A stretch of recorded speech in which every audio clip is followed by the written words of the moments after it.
Hey there, how is everyone doing? Absolutely amazing, I bet. Ah!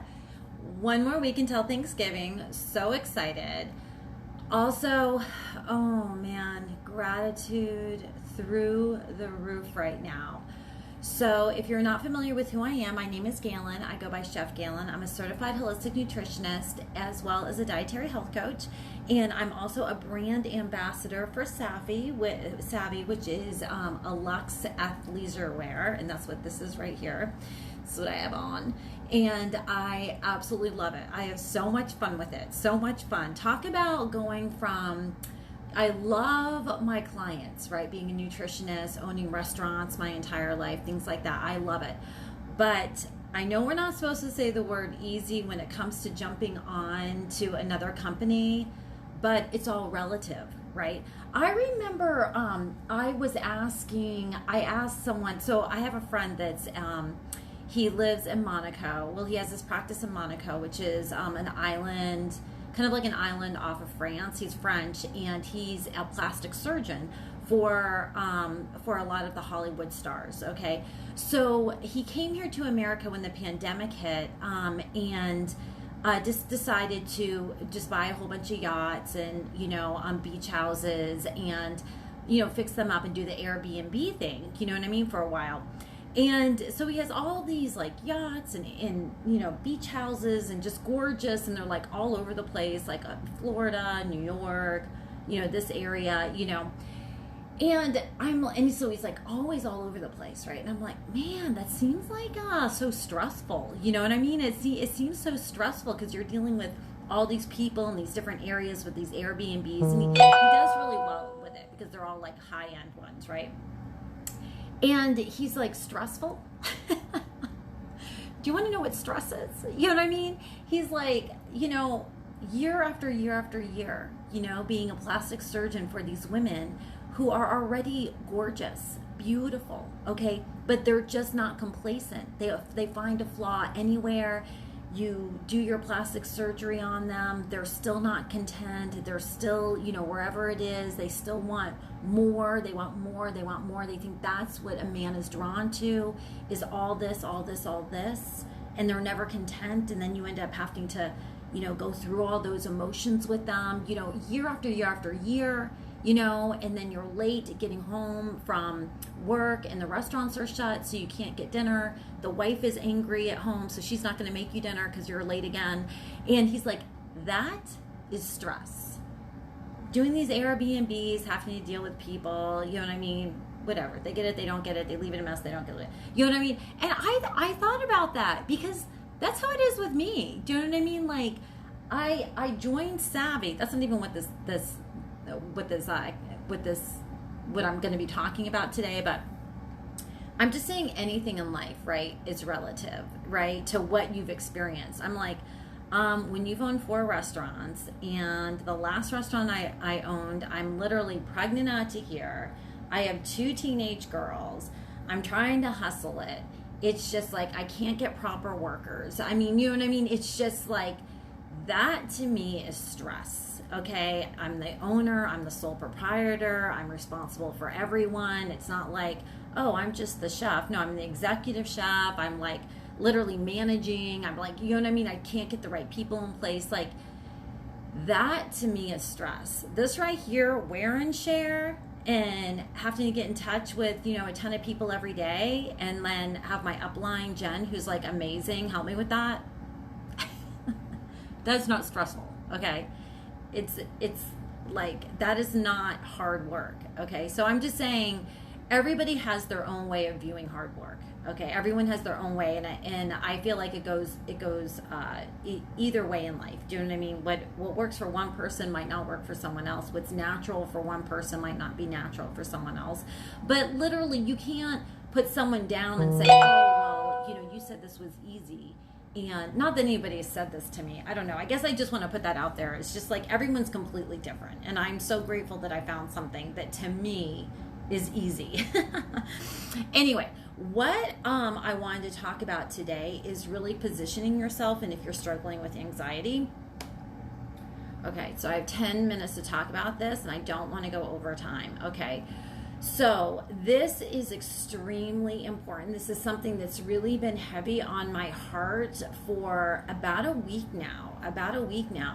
Now, I'm someone who just doesn't suffer from anxiety. Okay, I'm going to talk about overcoming anxiety. That's what this is about. Okay. When you are in a place of anxiety, it is a nightmarish feeling. Now, I have felt it in the past, but I work really, really, really hard not to be in that place. So it's very rare if I feel that feeling. It's that fight or flight feeling. It's like that sickening feeling in your belly. It's like literally you could be at Disney World with your favorite people in the world and you feel like you're in a freaking nightmare because you just feel anxiety, you feel that sickness, and you feel like that ooiness, and you feel that, you know what I mean? And it's just like there's no peace. And you try to be joyful, like, oh yeah, everything's great, but inside you're like torn apart in like a million pieces. And if you don't get it under control, that anxiety can turn into panic attacks. It can start turning into suicidal thoughts, can turn into depression. Okay, that's why I always tell people, you know, it's better to be angry than depressed, because at least if you're angry, okay, there's progression. You know what I mean? You can go up the scale. Okay. But when you're angry and then you get depressed and then you're still wallowing in that anxiety, those suicidal thoughts start taking over. And that's honestly when suicide can take place. I'm just going to say it as it is.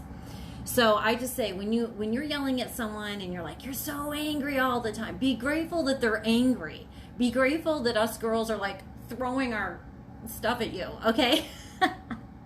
Because it's like once we go silent, we're either done with you or we've gotten to a place of darkness.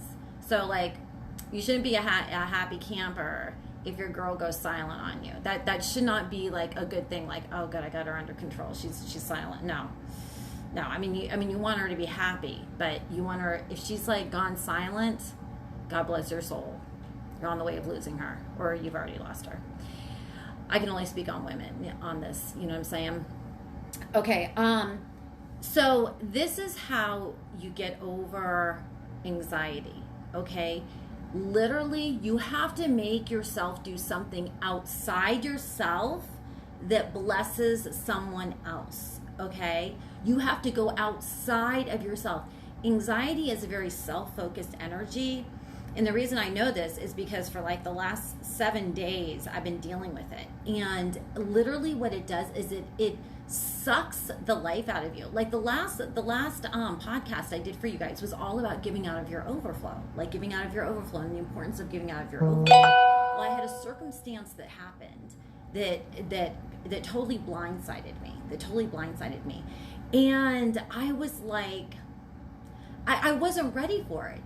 My ego, my pride, I was like freaking rock star. Like I was like riding this wheel of like, heck to the yeah. And though that's a good place to be if you're trying to manifest, okay, it's not a good place to be if it doesn't pan out to how you want it, and then you're like, it will like take your breath away. You're like, oh my gosh, I literally can't even breathe right now. And if you let it play in your head, like, oh my gosh, I totally failed in that, and you start playing that movie in your head, then it starts taking over in your body. And that's when you start feeling like sick, you don't want to eat, you don't want to go out, like you're not feeling this joyful energy, nothing is working. I mean, you try to have a glass of wine, that's not working. You try to have sex, that's not working. You try to like go out for a run and that's not working. Like nothing's working, okay? It's like all these tactics that we've used in the past, like none of it's working, right?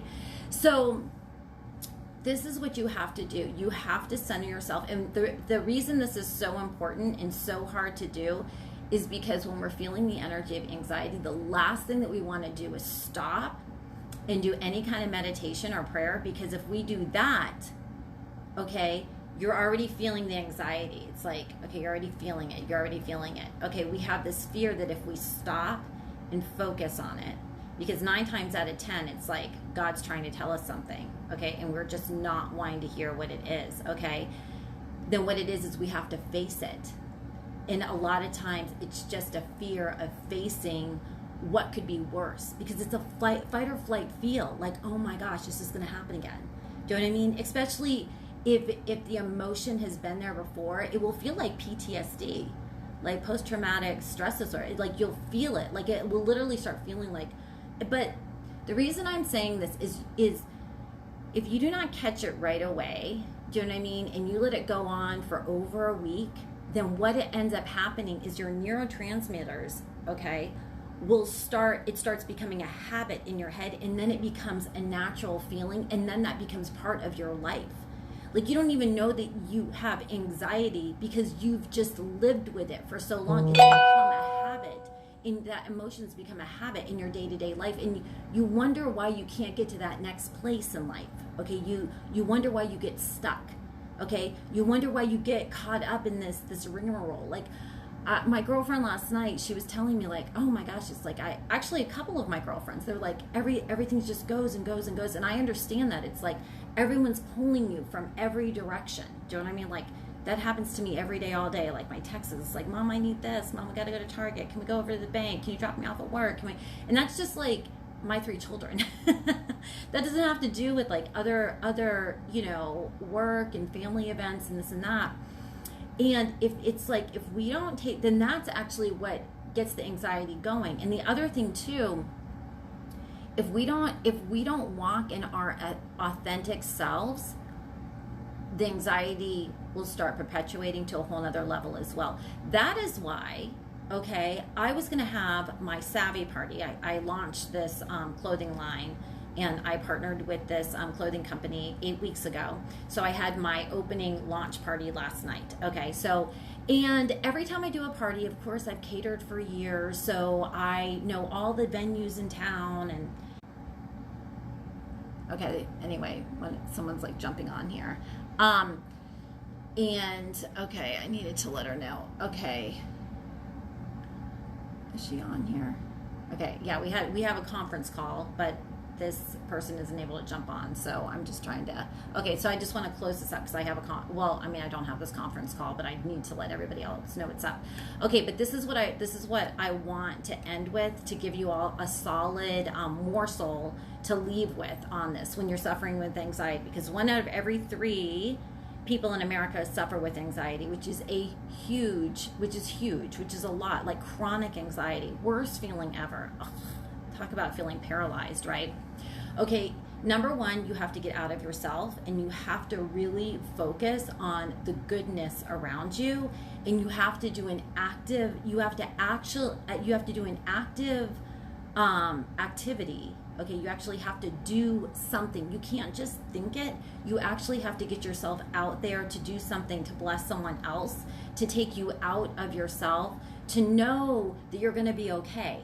You're going to be okay. And number 2, it's walking in your authentic self, because, okay, this is what I was trying to say. So when you are over here, so I decided to do it in my apartment. Okay, so I live in this tiny apartment, moved from this huge house to a tiny apartment, okay, when I moved out last year. And I was like, I don't want everybody like over here, this is like not how I normally roll. This is just the season of my life that I'm in right now. Like, really, and then I said, no, like, the power, if I do that, I'm not walking in my authentic self, okay? So the power of myself giving away to someone else, or people resonating with me, like if I did it at a venue downtown and I brought all my catering stuff and I just did this whole, not that that's bad, there's a time and place for it, but I knew in my spirit that God was like, no, okay, you need to launch this party off in your space. Like, people need to know that they can be successful no matter where they are in life. They can be a single mom with 3 kids in a tiny space and still be successful right out the door, you know what I mean, in this company that you're involved in, do you know what I mean, even while they're having other businesses around it. Like, they need to see it. Like, you can't put this covering, okay, over yourself and saying, oh yeah, this, like, look at what I do, you know what I mean, like, look at my venue, look at my, and like I'm saying, like, it's not that there's anything wrong with that, but I'm just saying, when God is speaking to you and telling you that, no, you need to humble yourself, because I'm going to work deeper in you, in your authenticity and who you truly are, because everything's an energy. And once I stripped that from myself, literally all the anxiety went away. Not that that was like that big of a deal, but I had already been dealing with some other things that had to do with like image and self-reflection. And you know, people, there's very mean people out there. There are very mean people out there. Okay, no matter what, it doesn't matter what you do, there's always going to be those who love you and those who don't like you. And the more you put yourself out there in the world, in social, do you know what I mean, you're always going to get the naysayers. I don't give them any weight, do you know what I'm saying? But it's a little bit difficult when you have people who you actually love, okay, that have like turned their backs, you know what I'm saying? So I just encourage you all just to be you. Just to be you. You are, wherever you are in life right now, don't feel any shame about it. Okay, this is where God has you, and your story in the here and now is what's more powerful than trying to be something that you're not. Trying not to be that image that, you know, that you're not. You know what I mean? Just embrace the here and now, and you will continue to blossom into your dreams, your goals, your aspirations, and where God has you. All right, I love you all. If you're on YouTube, go ahead and smash the like button and share it if you'd like, and go ahead and subscribe. I think I'm up to 4,000 subscribers on YouTube. Love you guys like crazy, and I hope you have an amazing day.